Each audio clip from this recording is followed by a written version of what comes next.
አምን ዘላለም ይጠፋል እንጂ ይጠፋ ይገባዋል እንጂ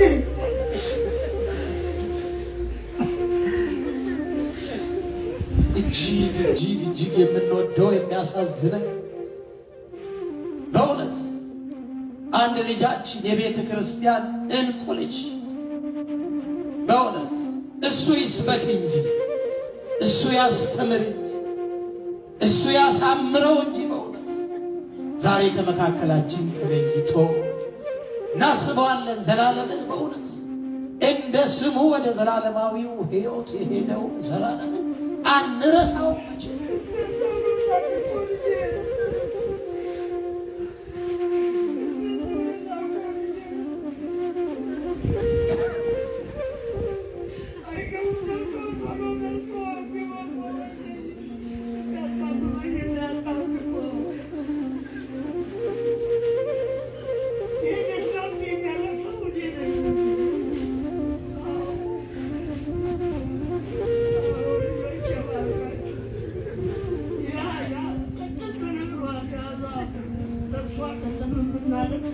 አሁንስ ባሪያህን በሰላም ታሰናብተዋለህ።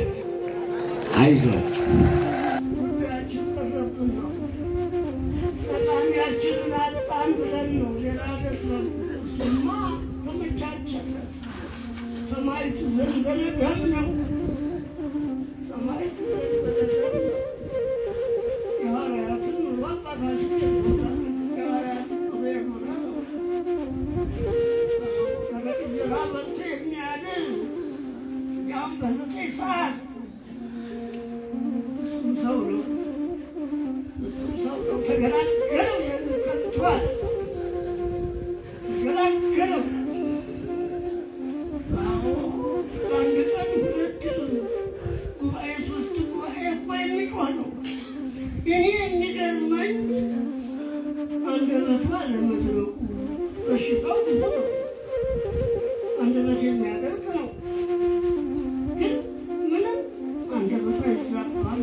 ኢትዮጵያውያን ዛሬም እኛ እስራኤል ዘሥጋን እንመስላለን።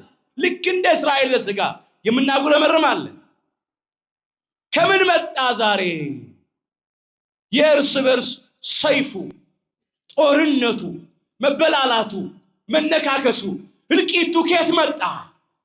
ዛሬም የሞት ዜና ነው የምንሰማው። ኢትዮጵያውያን አስከሬን ነው የምንቆጥረው። ዛሬም በሀገራችን በኢትዮጵያ ሰይፍ አለ። ሰው ያወቀው ፀሐይ የሞቀው የአደባባይ ምስጢር ነው። ይሄ የበደል ውጤት ነው፣ የኃጢአት ውጤት ነው። ክፎች ጸብ ዘሩ፣ መለያየት ዘሩ፣ ጎጠኝነት ዘሩ። እሱ በትውልዱ ልቡና ላይ በቀለ። አሁን እየታጨደ ነው ያለው። ኃጢአትን የሚዘራ መከራን ያጭዳል። የተዘራውን የበቀለውን እየታጨደ ያለው። እስራኤልስ በአሕዛብ ሰይፍ አለቁ፣ በባቢሎናውያን። ኢትዮጵያውያን ዛሬ እርስ በርሳችን እየተላለቅን ያለነው በጦርነት። በቃችሁ ይበለን። ወገኖቻችን እኮ ቀባሪ አጥተው ስጋቸውን የምድር አራዊት የሰማይ አሞሮች እኮ እየበሉት ነው ያለው። ከዚህ በላይ ምን አለ? እኛም ባለመከራዎች ሆነናል። ጦርነት ነው፣ ግጭት ነው፣ ሁከት ነው አለ። ገና አልበረደም። ሌላው በረሃብ ነው ያለቁት እስራኤል ዘሥጋ።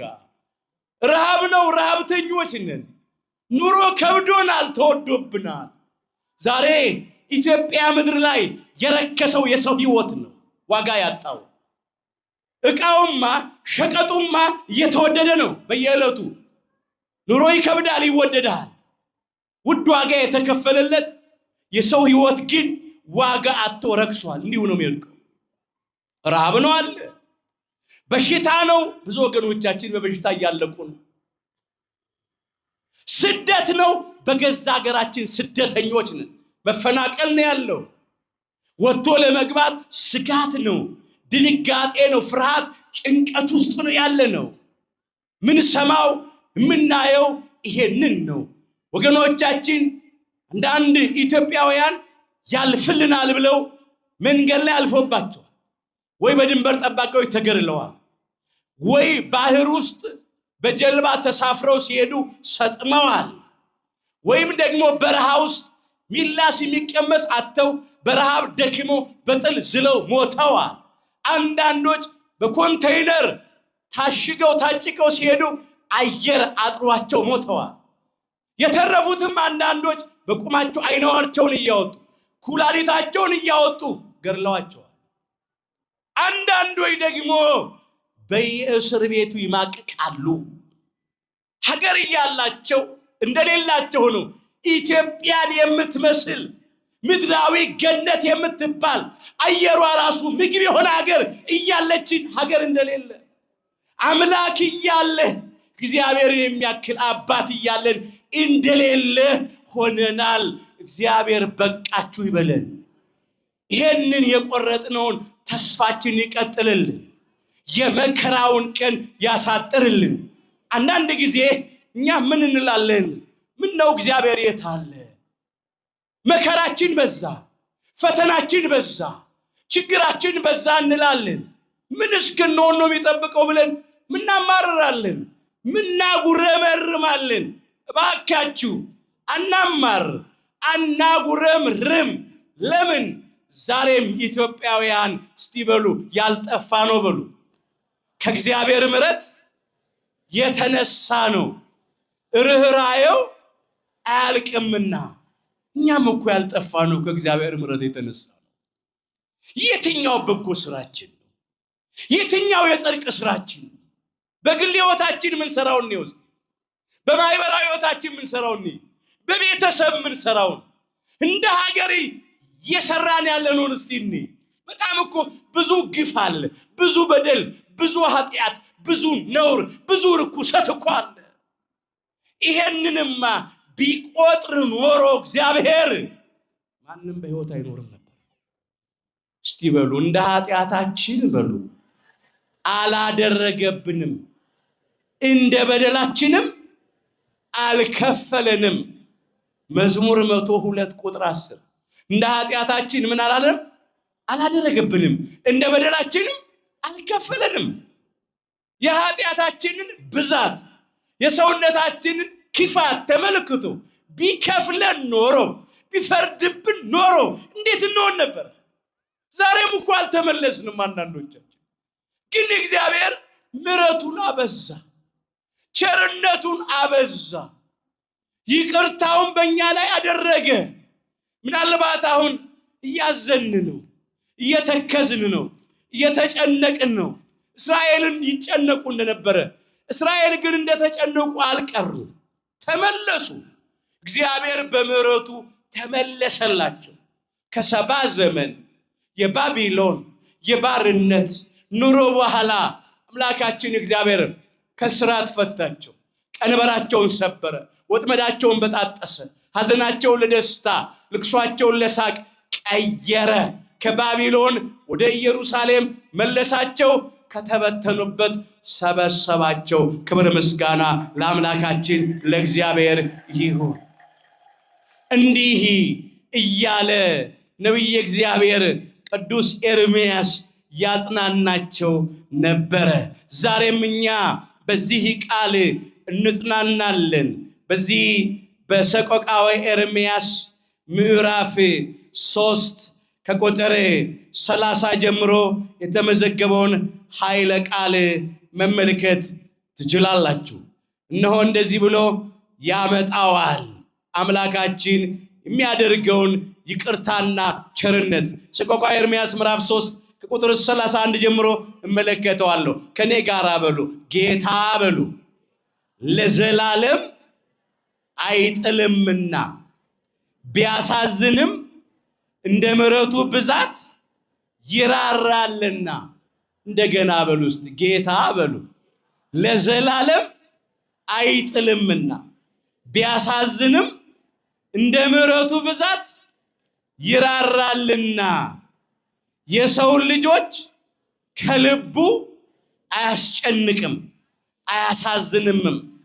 አይዟችሁ እግዚአብሔር ለዘላለም አይጥለንም። ለምን? እግዚአብሔር ምሕረቱ ለዘላለም ስለሆነ በፍጹም ለዘላለም አይጥለንም። እንዲህ እንዳዘንን እንደተጨነቅን ባለመከራዎች እንደሆንን ግራ እንደገባን ከህይወት ይልቅ ሞት ይሻለናል እንዳለን መፈጠራችንን እንደጠላን ቀኑ እንደጨለመብን እንደተቀበዘበዝን አንቀርም። ይሄም ቀን ያልፋል። እግዚአብሔር በጨለማ ውስጥ ብርሃን ያበራል። በደመና ውስጥ ቀስተ ደመና አለው። የእሳቱን ኃይል ያጠፋል። የአናብስቱን አፍ ይዘጋል። ባህሩን ለሁለት ይከፍላል። እንደ ግድግዳ ያቆማል። እንደ ሳር ክምር ያደርጋል። ሕዝቡን በደረቅ ያሻግራል። እግዚአብሔር አያሳፍረንም። ክብር ምስጋና ለአምላካችን ለእግዚአብሔር ይሁን። እንደገና ያየናል። ጌታ ለዘላለም አይጥልምና አለ። እንደ ምሕረቱ ብዛት ይራራል አለ። አዝነን ይሆናል፣ ተጨንቀን ይሆናል፣ ግራ ገብቶን ይሆናል። ግን ብናዝንም ይሄ ቀን ያልፋል። ተስፋ አለመቁረጥ ወገኖች፣ በምንም ውስጥ ብናል ሁልጊዜ ምሕረቱን ማሰብ። በመጀመሪያ ምሕረቱን፣ ቸርነቱን፣ ይቅርታውን እያሰብን እግዚአብሔርን ሁልጊዜ ማመስገን። በበደላችን ምክንያት በኃጢአታችን ምክንያት በመጣብን ተግሳጽ፣ ቅጣት፣ መከራ አለማማረር፣ አለማጉረምረም፣ ይልቅስ ምሕረቱን ቸርነቱን እያሰብን ማመስገን። ስናመዛዝነው ከኛ በደልና ኃጢአት በላይ የእግዚአብሔር ምሕረት ይበዛል፣ የእግዚአብሔር ቸርነት ይበዛል። ኃጢአታችን ከተቀጣነው ቅጣት አንጻር ያንሰናል። የእግዚአብሔር ምሕረት በስቶልን ነው። እንደውም እንደ በደላችን አልተቀጣንም፣ እንደ ኃጢአታችን አልተፈረደብንም። ስለዚህ ምሕረቱን አስቦ ማመስገን የመጀመሪያው ነገር እሱ ነው። ምሕረቱን ቸርነቱን እያሰቡ ማመስገን። ሁለተኛ ምሕረቱን ቸርነቱን እያሰብን ተስፋ ለመቁረጥ። ነገም ሌላ ቀን ነው። እግዚአብሔር እንደገና ያየናል። ሐዘናችን ለደስታ ይቀይራል፣ ለቅሷችን ለሳቅ ይቀይራል። ይሄም ቀን ያልፋል ማለት ይነሳል። እግዚአብሔር መጠበቅ ነው፣ መታገስ ነው። እስቲ በሉ እንደገና በሉ።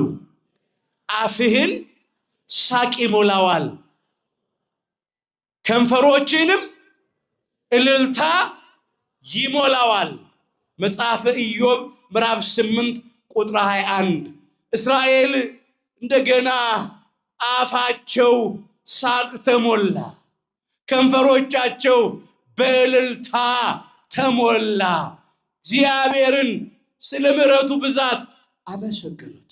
ኢትዮጵያውያን የኛንም አፍ እግዚአብሔር አንድ ቀን እንደገና ሳቅ ይሞላዋል፣ ከንፈሮቻችንንም እልልታ ይሞላዋል። ብቻ በምንም ውስጥ ብናልፍ ቸርነቱን እያሰብን እናመስግን። ተስፋ አንቁረጥ፣ አናማር፣ አናጉረምርም። ይህ በብሉይ ኪዳን ለእስራኤል ዘሥጋ የተደረገ ነው። ወደ አዲስ ኪዳን እንምጣ። አዲስ ኪዳን ምሕረት ቸርነት ከአይምሮ በላይ ነው፣ በቋንቋም አይገለጥም።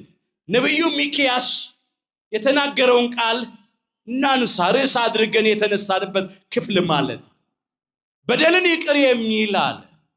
እንዳንተ ያለ አምላክ ማን ነው አለና ምሕረትን ይወዳል አለ፣ ቁጣውንም ለዘላለም አይጠብቅም አለ። ተመልሶ ይምረናል፣ ክፋታችንንም ይጠቀጥቃል፣ ኃጢአታችንንም በባህር ጥልቅ ይጥለዋል አለ። ለጊዜው ለእስራኤል ዘሥጋ ስለ ወገኖች የተናገረው ነው ነቢዩ ሚክያስ። እውነት ነው። በደልን ይቅር የሚል እንደ እግዚአብሔር ያለ አምላክ ማን የሚል? ምሕረትን ይወዳል፣ ማራቸው፣ ይቅር አላቸው። ቁጣውን ለዘላለም አይጠብቅም አለ፣ ለዘላለም አልተቆጣባቸው። ተመልሶ ይምረናል አለ፣ ተመልሶ እግዚአብሔር ማራቸው። ከመዓት ወደ ምሕረት፣ ከቁጣ ወደ ትዕግስት ዘንበል አለ፣ ተመለሰላቸው። ለእኛም ይመለስልን። ክፋታችንን ይጠቀጥቃል አለ፣ ተቀጠቀ። ኃጢአታችንን በባህር ጥልቅ ይጥለዋል አለ፣ ጣለ። ይሄ ግን ስለ እስራኤል ዘሥጋ ብቻ የተነገረ አይደለም። ስለ አዳምና ስለኛ ስለ ልጆቹም የተነገረ ነበር። እንዲህ ማለቱ ነው በደልን ይቅር የሚል እንዳንተ ያለ አምላክ ማን ነው አለ። ስለኛ ስለ አዳምና ስለ ልጆቹ ተነገረ። ተመልሶ ይመረናል። ተመልሶ ማረን። ሁላችን እንደምናውቀው አዳምና እኛ ልጆቹ በመርገመ ሥጋ ላይ መርገመ ነፍስ፣ በሞተ ሥጋ ላይ ሞተ ነፍስ፣ በርደተ መቃብር ላይ ርደተ ሲኦል የተፈረደብን ነበርን። በሥጋ ሞት ወደ መቃብር መውረድ፣ በነፍስ ሞት ወደ ሲኦል መውረድ፣ የሞት ሞት ተፈርዶብን ነበር። ማንም ከዚህ ሊያድነን አልተቻለውም ነበር። እግዚአብሔር ግን በምህረቱ ባለጸጋ ስለሆነ ማረን፣ ይቅራልን፣ ራራልን። ይህን ቅዱስ ጳውሎስ እንደዚህ አድርጎ ያነሳዋል። በዚህ በኤፌሶን መልእክቱ ምዕራፍ 2 ቁጥር 4 ጀምሮ እግዚአብሔር ይላል በምህረቱ ባለጸጋ ስለሆነ ከወደደን ከትልቅ ፍቅሩ የተነሳ በበደላችን ሙታን እንኳን በሆን ጊዜ ከክርስቶስ ጋር ሕይወትን ሰጠን ይላል። ምህረቱን እናስብ፣ ቸርነቱን እናስብ። እግዚአብሔር በምህረቱ ባለጸጋ ስለሆነ ምህረት የባህሪ ገንዘቡ ስለሆነ ማለት ነው። በምህረቱ ባለጸጋ ስለሆነ ከወደደን ከትልቅ ፍቅሩ፣ ከትልቅ ብቻ አይደለም ቋንቋ ቢያጥረው ነው ቅዱስ ጳውሎስ፣ ከጥልቅ ፍቅሩ፣ ከጠለቀ ፍቅሩ፣ ከአይምሮ በላይ በሆነው ፍቅሩ፣ በቋንቋ ሊገለጥ በማይችል ፍቅሩ በኃጢአታችን በበደላችን ሙታን እንኳን በሆን ጊዜ ከክርስቶስ ጋር ሕይወትን ሰጠን። የተነገረው ትንቢት እንዲፈጸም የተቆጠረው ሱባኤ በደረሰ ጊዜ ከቅድስት ሥላሴ አንዱ አካላዊ ቃል እግዚአብሔር ወልድ አዳምና እኛ ልጆቹን ስለማዳን በባህሪ አባቱ በእግዚአብሔር አብ ፈቃድ፣ በባህሪ ሕይወቱ በእግዚአብሔር መንፈስ ቅዱስ ፈቃድ፣ እንዲሁም በራሱ በእግዚአብሔር ወልድ ፈቃድ ከሰማየ ሰማያት ወረደ። ከቅድስተ ቅዱሳን ከድንግል ማርያም ከሥጋዋ ሥጋ ከነፍሷ ነፍስ ነስቶ በተዋሕዶ ከብሮ በቤተልሔም ዋሻ ተወለደ። ቀስ በቀስ በሥጋ አደገ። 30 ዘመን ሲሞላው በዮርዳኖስ መሃል በዮሐንስ እጅ ተጠመቀ። ሳይውል ሳያድር ዕለቱን ወደ ገዳመ ቆሮንቶስ ገባ። 40 ቀን 40 ሌሊት ጾመ፣ ጸለየ፣ ከዲያብሎስ ተፈተነ። ዲያብሎስን ድል አድርጎ ዲያብሎስን ድል የምናደርግበትን ኃይል ለአዳምና ለእኛ ልጆቹ ሰጠ። ከዚያም በዚህ ምድር እየተመላለሰ ሕሙማነ ሥጋን በእጁ ታምራት፣ ሕሙማነ ነፍስን በቃሉ ትምህርት ፈወሰ። በጸሎተ ሐሙስ ምሽት ታልፎ ተሰጠ። በዕለት ዓርብ በቀራንዮ መስቀል ላይ ተሰቀለ። እግዚአብሔር በምህረቱ ባለጸጋ ስለሆነ ከወደደን ከትልቅ ፍቅሩ የተነሳ በበደላችን ምክንያት ሙታን በሆን ጊዜ እንኳን ከክርስቶስ ጋር ሕይወትን ሰጠን። አስተውሉ። በዓይነ ሕሊናችን ቀራንዮ ኮረብታ ላይ እንውጣስ፣ ፍቅሩን እንመልከተው፣ ምህረት ቸርነቱን እስቲ እንመልከተው። የትኛው ተበዳይ ነው ራሱ ክሶ በዳዩን የሚታረቀው? የኛ አምላክ ግን እኛ በድለ ነው በዳዮቹ እኛ የሰው ልጆች ነን። የበደልነው አምላካችን እግዚአብሔርን ግን እርሱ ተበድሎ ሳለ ራሱ ካሳ ከፋይ ሆነ። የከፈለው ካሳ ብር አይደለም፣ የከፈለው ካሳ ወርቅ አይደለም። ደግሞ የከፈለው ካሳ ራሱን ነው። ውድ ዋጋ ከፈለ። ቅዱስ ሥጋውን ቆረሰ፣ ክቡር ደሙን አፈሰሰ፣ ነፍሱን ለመስቀል ሞት አሳልፎ ሰጠ። ራሱን መስዋዕት አድርጎ አቅርቦ ማረን፣ ይቅራልን፣ ራራልን። የኛን ሞት ወስዶ የሱን ሕይወት ሰጠን። ክብር ምስጋና ይግባው አምላካችን ጌታችን መድኃኒታችን ኢየሱስ ክርስቶስ። ይህ ከአይምሮ በላይ እግዚአብሔር መሐሪ፣ ይቅር ባይ ቸርነቱ ይበዛ ሩሩ አምላክ እንደሆነ አባታችን ሊቀ ነቢያት ሙሴ በሕግ መጻሕፍቱ ጽፏል። አባታችን ክቡር ዳዊት በመዝሙራቱ ዘምሯል። ቅዱሳን ነቢያት በየዘመናቱ በትንቢት ተናግረዋል። ግን ከቃል በላይ የበረታ ነገር ግን አለ። ይሄ ከአይምሮ በላይ ነው። ልዩ ነው ፍቅሩ፣ ልዩ ነው ምሕረት ቸርነቱ። በቀራንዮ ኮረብታ ላይ ያደረገልን ነገር ማለት ነው። እንውጣ እስቲ። ሰቅለው የገደሉት የቸነከሩት ያንን ሁሉ መከራ ስቃይ ያሳዩትን በምህረቱ አሰበ፣ በይቅርታው ጎበኘ። አባ ስረይ ሎሞ እስመ በዘይ አምሩ ይገብሩ አለ።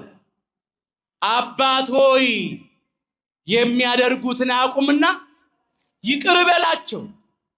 የሉቃስ ወንጌል ምዕራፍ 23 ቁጥር 30።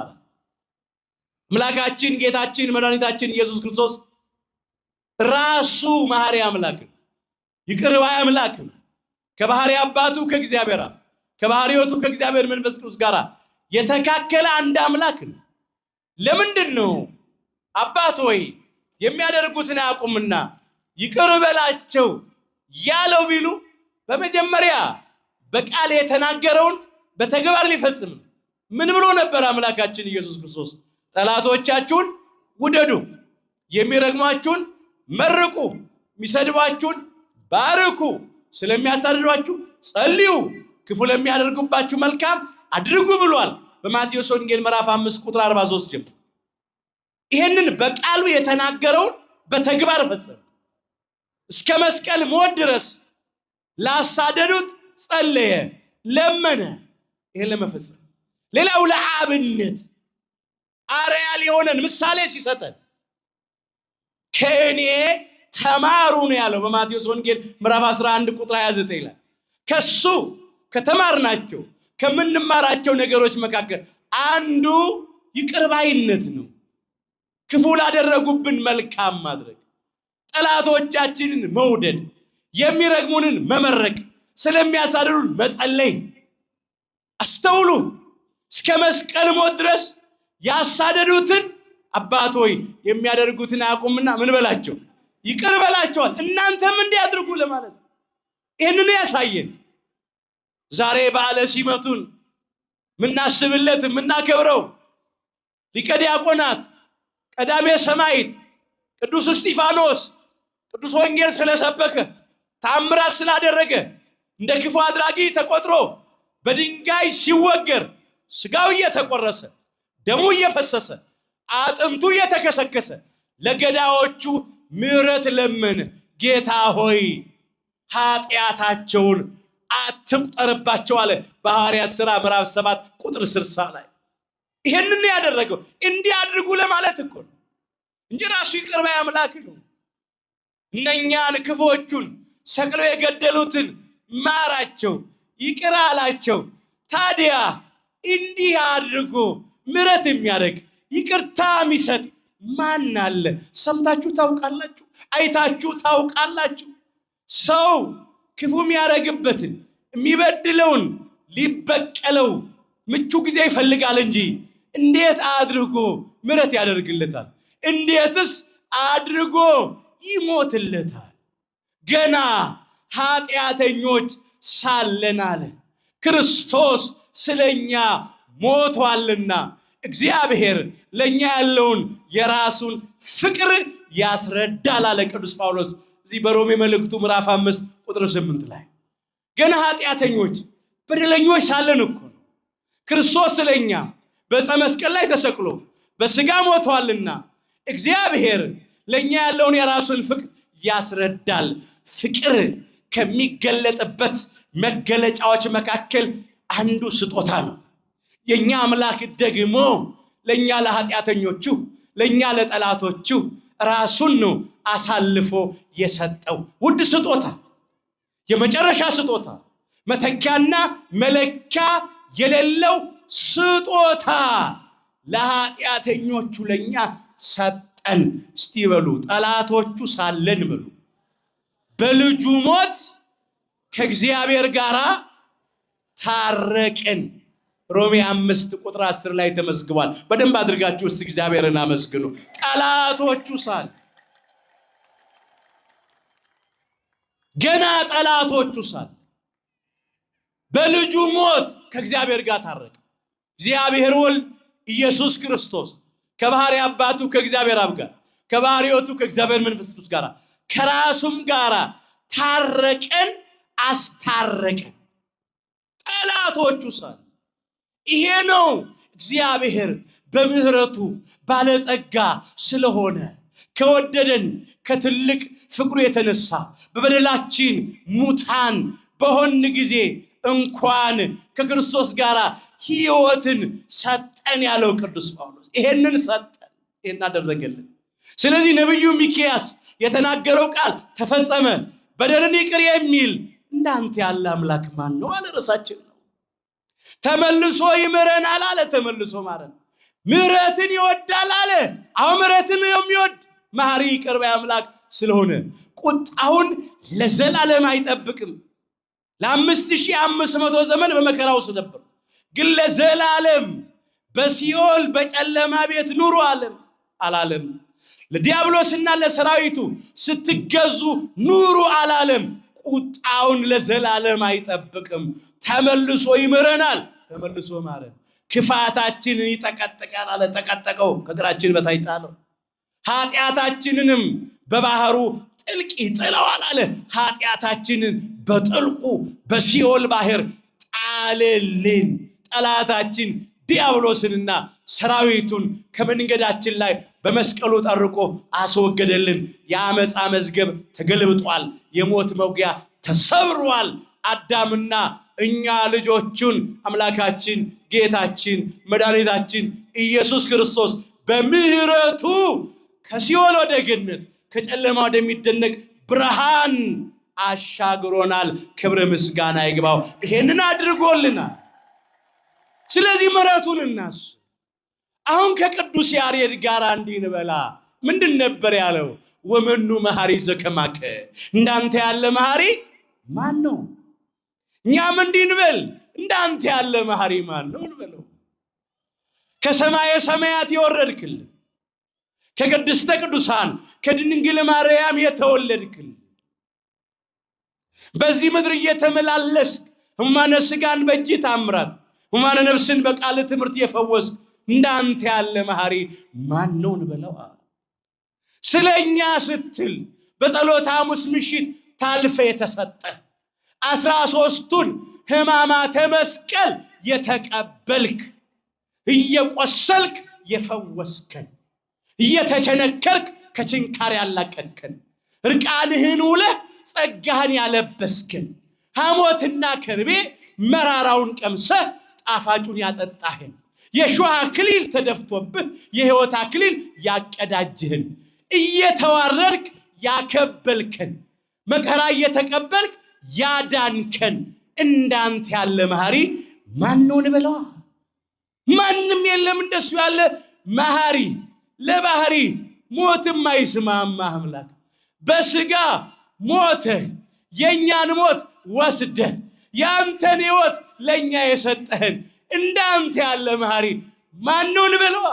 እስከ መቃብር ድረስ የወደድከን በአካለ ነፍስ ወደ ሲኦል ወርደህ ነፍሳትን ከሲኦል ከባርነት ቤት ነፃ ያወጣ እንዳንተ ያለ መሐሪ ማን ነው እንበለው። ምን አለ ቅዱስ ያሬድ? እንዳንተ ያለ መሐሪ ማን ነው ብሎ ለእስራኤል መና ያወረድክን ያለው። እንዲህ እንበለው ደግሞ ለኛ ለእስራኤል ዘነፍስ ለአዲስ ኪዳን እስራኤሎች ለኛ ለክርስቲያኖች መና ሆነ ወርደ ቅዱስ ሥጋህን ቆርሰ ብሉኛልከን ክቡር ደምን አፍስሰ ጠጡኛልከን እንዳንተ ያለ መሐሪ ማን ነው እንበለው። አነ ውእቱ ህብስተ ሕይወት ዘወረደ እምሰማይ አለ። ከሰማይ የወረደ የሕይወት እንጀራ እኔ ነኝ አለ በዮሐንስ ወንጌል ምዕራፍ 6 ቁጥር 51 ላይ። ሰው ከዚህ እንጀራ ቢበላ ለዘላለም በሕይወት ይኖራል እንጂ ሞትን አያይም አለ። እኔም ደግሞ ስለ ዓለም ሕይወት የምሰጠው እንጀራ ሥጋዬ ነው አለ። የትኛው ነው? ለጠላቶቹ ስጋውን እየቆረሰ ብሉኝ የሚል ደሙን እያፈሰሰ ጠጡኝ የሚል ማን ነው? ለጠላቶቹ የሚሞት ተሰምቶ አያውቅም፣ ታይቶም አያውቅም። የኛ አምላክ ግን ጠላቶቹ ሳለን ኃጢአተኞች በደለኞች ሳለን ቅዱስ ስጋውን ቆርሶ ብሉኝ አለ። ክቡር ደሙን አፍስሶ ጠጡኝ አለ። እስራኤል ስጋ አንድ ጊዜ በልተውት ዳግም የሚያስርም መና በሉ። አንድ ጊዜ ጠጥተውት ዳግም የሚያስጠማ ውሃ ካለት ፈልቆላቸው ጠጡ። እኛ ግን በእውነት የሕይወት ምግብ ቅዱስ ስጋውን በላን፣ የሕይወት መጠጥ ክቡር ደሙን ጠጣን። መናው አምላካችን ጌታችን መድኃኒታችን ኢየሱስ ክርስቶስ ከቅድስተ ቅዱሳን ከድንግል ማርያም ተወልዶ አዳነን።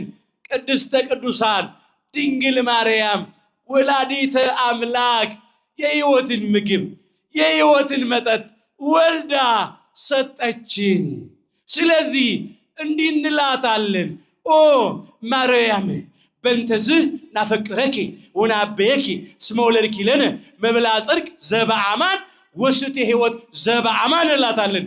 ማርያም ሆይ ስለዚህ እንወድሻለን፣ ከፍ ከፍም እናደርግሻለን። እውነተኛውን የጽድቅ መብልንና እውነተኛውን የሕይወት መጠጥ ወልደሽልናልና እያልናት ከአባታችን ከአባ ሕርያቆስ ጋራ በቅዳሴ ማርያም እናወድሳታለን፣ እናመሰግናታለን። ክብር ይግባት ድንግል ማርያም ወላዲተ አምላክ ኪዳነ ምሕረት።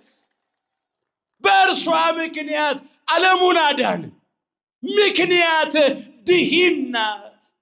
ከኖኅ ጋራ ቃል ኪዳንን ያጸናህ አለው ቅዱስ ያሬድ። ቀድሞ ዓለምን ዳግመኛ በንፍር ውሃ አላጠፋም ብሎ ቃል ኪዳኑን ከኖኅ ጋራ አጸና። ዳግመኛ ደግሞ ዓለም አዳምና እኛ ልጆቹ በኃጢአት ንፍር ውሃ በመርገም ንፍር ውሃ እንዳንጠፋ የድህነት ምልክት፣ የስርየት ምልክት፣ የሕይወት ምልክት፣ የነፃነት ምልክት አድርጎ ቀስተ ደመና ቅድስተ ቅዱሳን ድንግል ማርያምን ሰጠን። ክብር ይግባት ቀስተ ደመናችን ድንግል ማርያም ወላዲተ አምላክ። የምህረት ኪዳን ከእርሷ ጋር ከእሷ ተወልዶ ነው ዓለምን ያዳነው። ዓለምን የተቤዠው ከእሷ ተወልዶ እግዚአብሔር ምህረቱን ከመረጣቸው ጋር ስለሚያደርግ ቃል ኪዳኑን ከመረጣቸው ጋር ስለሚያደርግ ስለነሱ ብሎ እግዚአብሔር ሕዝቡን ስለሚምር ቀድሞ ስለነ አብርሃም ስለነ ይስሐቅ ስለነ ያዕቆብ ብሎ እስራኤል ዘሥጋን ይምር ነበር። አዳምና ልጆቹን ሁሉ ደግሞ ስለ ቅድስተ ቅዱሳን ስለ ንጽሕተ ንጹሐን ስለ ብጽዕተ ብፁዓን ብሎ ማረን። አሁንም ስለ ኪዳነ ምሕረት ብሎ ሁላችንን ይማረን፣ ደግሞ ይምረናል። እመቤታችን የሰጠን አምላካችን እግዚአብሔር ክብር ምስጋና ይግባው። እሷ ምክንያተ ድኂን ናት። ይሄ ነው የሆነው። ስለዚህ ይህንን ማሰብ፣ ይህንን እያሰቡ ማመስገን፣ እርሱ ስለኛ ነፍሱን አሳልፎ ሰጥቷልና በዚህ ፍቅርን አውቀናል ይላል ቅዱስ ዮሐንስ አንደኛ ዮሐንስ ምዕራፍ 3 ቁጥር 16 ላይ እርሱ አለ አምላካችን ጌታችን መድኃኒታችን ኢየሱስ ክርስቶስ ስለኛ ስለ አዳምና ስለ ልጆቹ ሁሉ ነፍሱን ለመስቀል ሞት አሳልፎ ሰጥቷልና በዚህ ፍቅርን አውቀናል። ፍቅር እንደዚህ ነው የተገለጠው። ፍቅር በስጦታ ፍቅር በምህረት ተገልጧል። አምላካችንን ምን ያህል ነው የምትወደን ብንለው እንዲህ ይለናል፣ ራሴን ለመስቀል ሞት አሳልፌ እስክሰጥ ድረስ ወድጃችኋለሁ። ስጋዬን ቆርሼ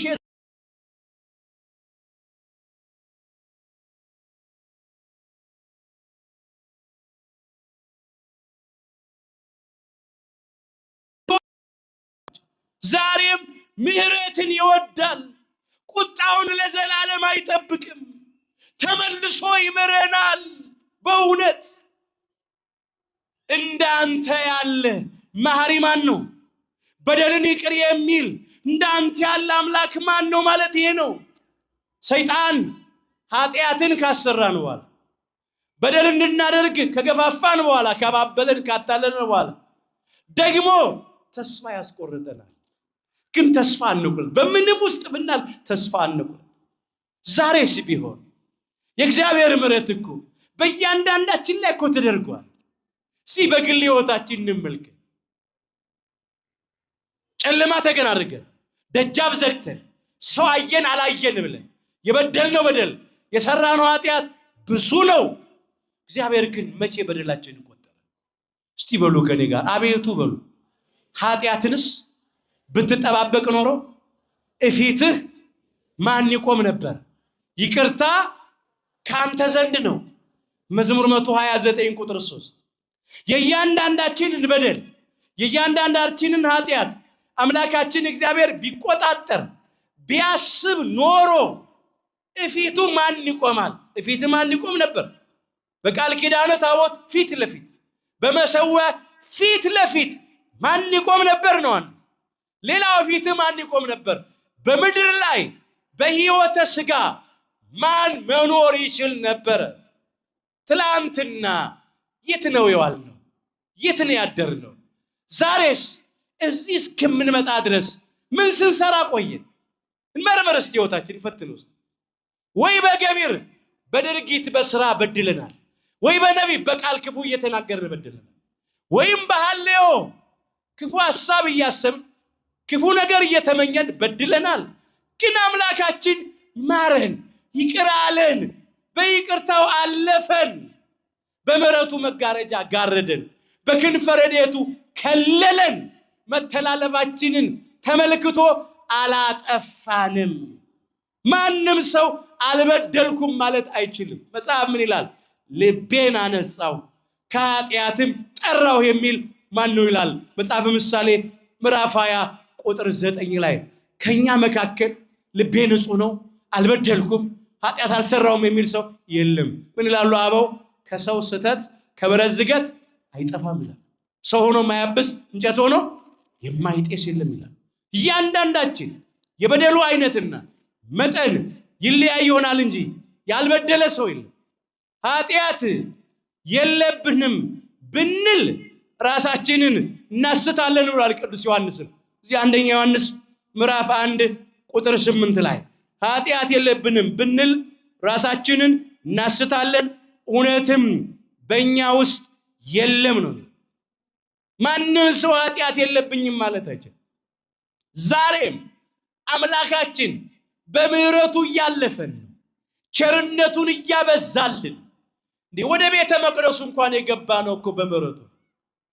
እስቲ በሉ እኔ ግን በሉ በምህረትህ ብዛት ወደ ቤትህ እገባለሁ፣ አንተንም በመፍራት በቅድስና መቅደስ እሰግዳለሁ።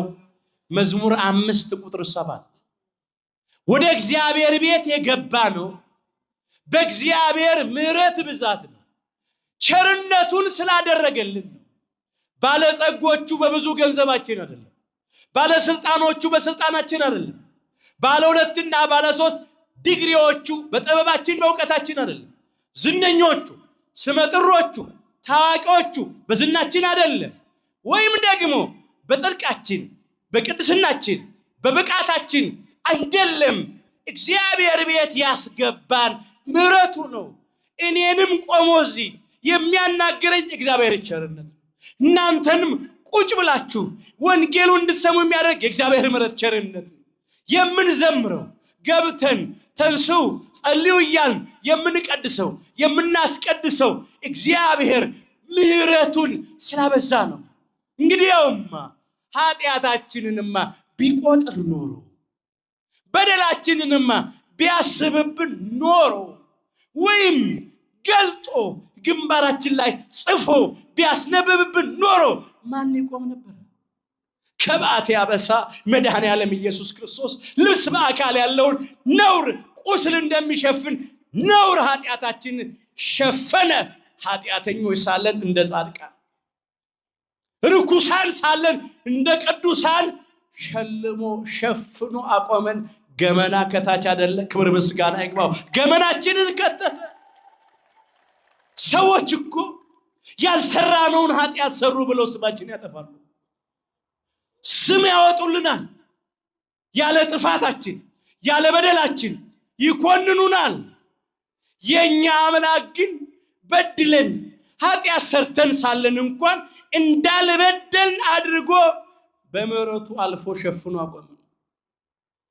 ምህረቱ ብዙ ነው፣ ቸርነቱ ብዙ ነው። እግዚአብሔር ወደ ኋላ ሄዶ ያለፈውን በደል ያለፈውን ኃጢአት አይቆጥርም፣ አያስብም። እግዚአብሔር ከማረ ማረ ነው፣ ይቅር ካለ ይቅር አለ ነው። ሰዎች ምህረት እንኳን ቢያደርጉ ይቅርታ እንኳን ቢያደርጉ ወገኖቼ አይረሱልንም። የኛ አምላክ ግን ይቅርታ የሚያደርገው ምህረት የሚያደርገው ከመርሳት ጋር ነው፣ አያስብብንም። እንዲህ ብሎ ነብዩ እግዚአብሔር ቅዱስ ኤርምያስ ከእግዚአብሔር አግኝቶ ተናግሯል። እስቲ ከኔ ጋር በሉ፣ በደላቸውን በሉ እምራቸዋለሁ፣ ኃጢአታቸውንም ከእንግዲህ ወዲህ አላስብም። ትንቢተ ኤርምያስ ምዕራፍ 31 ቁጥር 34 ላይ ተመዘገበ ይልቃል። በደላቸውን እምራቸዋለሁ፣ ይቅርላቸዋለሁ፣ ተውላቸዋለሁ፣ ኃጢአታቸውንም ከእንግዲህ ወዲህ አላስብም አለ። እግዚአብሔር በደላችንን ደግሞ አያስብም። ሰዎች ግን የቀደመ ጥፋታችንን በደላችንን እንደገና እያነሱ አንተ እኮ ከዚህ በፊት እንዲህ አድርገኝ ነበር የረሳውን መስሎሃል፣ አንቺ እኮ እንደዚህ አድርገሽ ነበር የረሳውልሽ መስሎሻል እንዴ እያሉ ይመዙታል። አንዳንድ ጊዜ በአገር መሪዎች ዘንድ እንኳን ምህረት ሲደረግ ይቅርታ ሲደረግ እንደገና ያ ሰው ወንጀል ከሰራ የቀደመ ዶሴው ይወጣል። ከዚህ በፊትም እኮ እንዲህ አይነት ወንጀል አለበት ይባላል። ምህረቱ እንደገና እንዳልተደረገለት ይቆጠራል። የኛ አምላክ ግን በደላችን ኃጢአታችንን እንደገና አያስብም። ይቅርታ ምህረት ሲያደርግ ያንን በደላችንን መልሶ ካለማሰብ ጋር ነው። ክብር ምስጋና ለአምላካችን ለእግዚአብሔር ይሁን። እንዲህ አድርጎ ይምረን። ስለዚህ እንዳንተ ያለ መሐሪ ማን ነው? በደልን ይቅር የሚል እንዳንተ ያለ አምላክ ማን ነው? ማንም የለም። ወደ ቤቱ በምህረቱ ብዛት ገባን፣ ይቅርታውን ስላደረገልን ማለት ነው። አሁን ምህረቱን ስናስብ ንስሐ እንግባ። ምህረቱን የሚያደርግልን ቸርነቱን የሚያደርግልን እንድንመለስ ነው።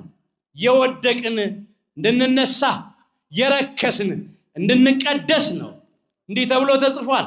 አደራችሁን እግዚአብሔር መሐሪ ነው፣ እግዚአብሔር ይቅር ባይ ነው እያልን በበደል ላይ በደል በኃጢአት ላይ ኃጢአት ስንጨምር እንዳንገኝ በመጽሐፈ ሲራክ ምዕራፍ 5 ቁጥር 5 ጀምሮ እንደዚህ ተብሎ ተመዝግቧል።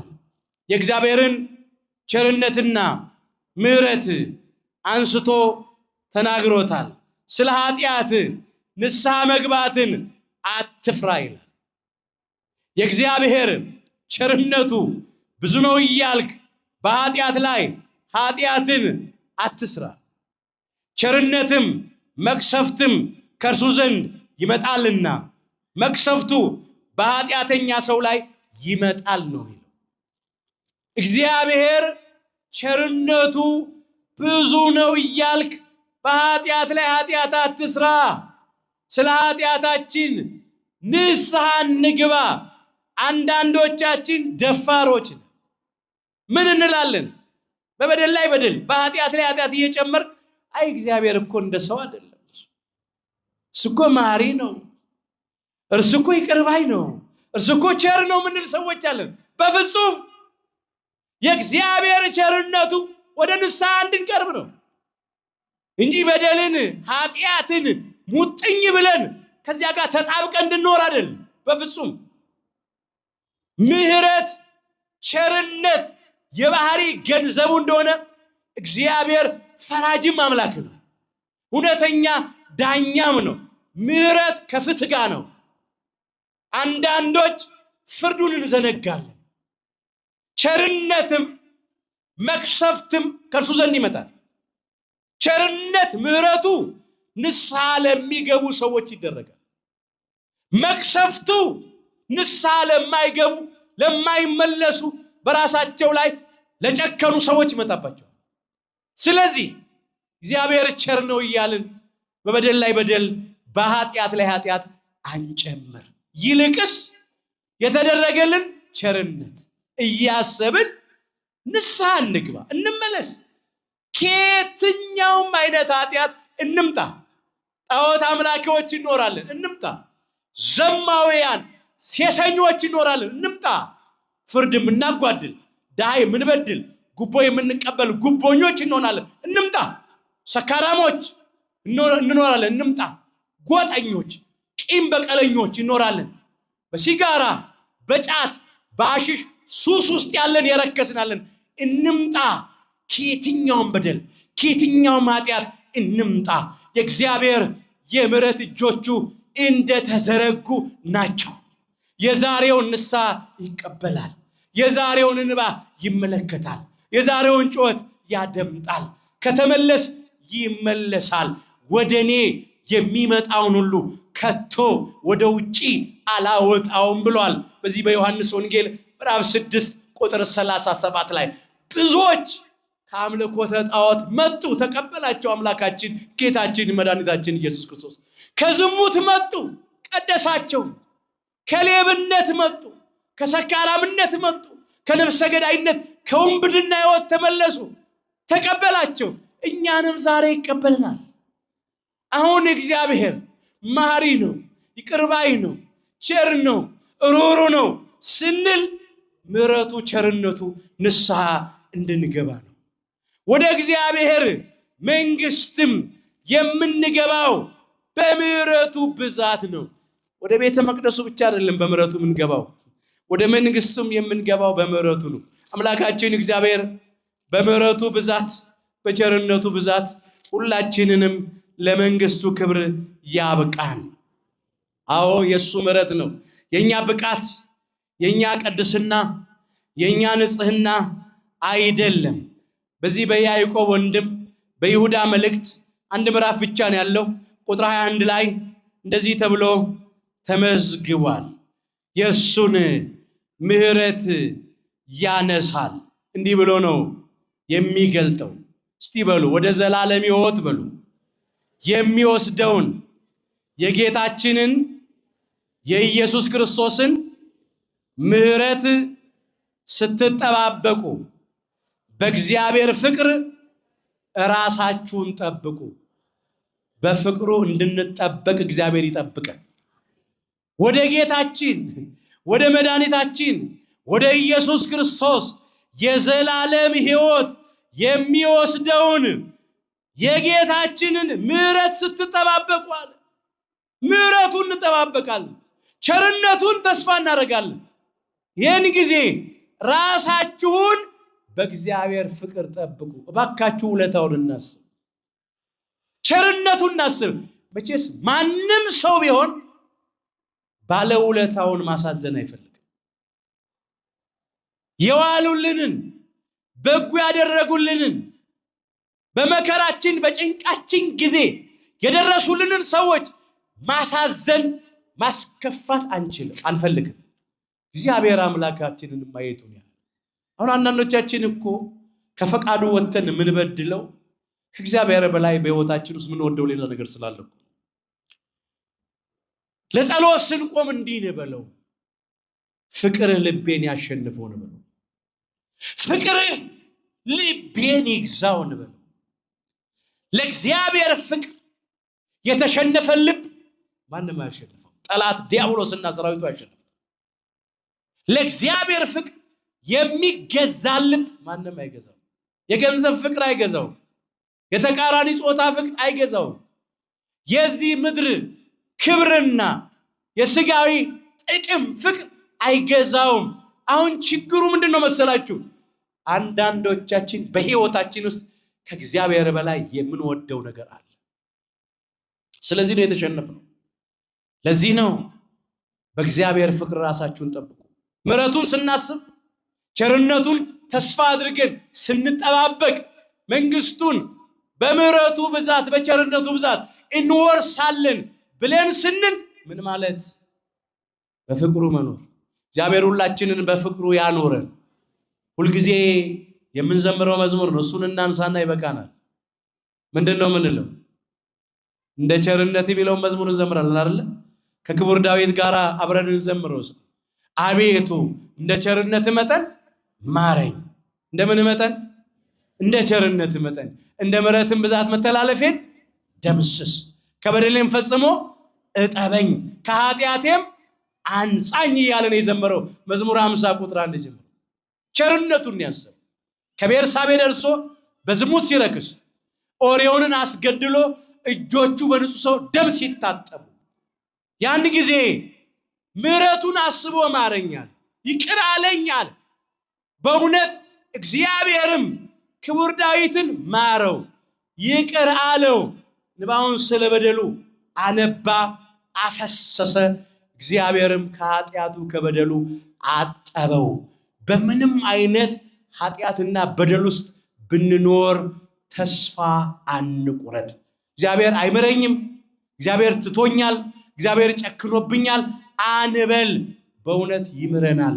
ብቻ ከልብ እንመለስ፣ እግዚአብሔርም ይመለስልናል።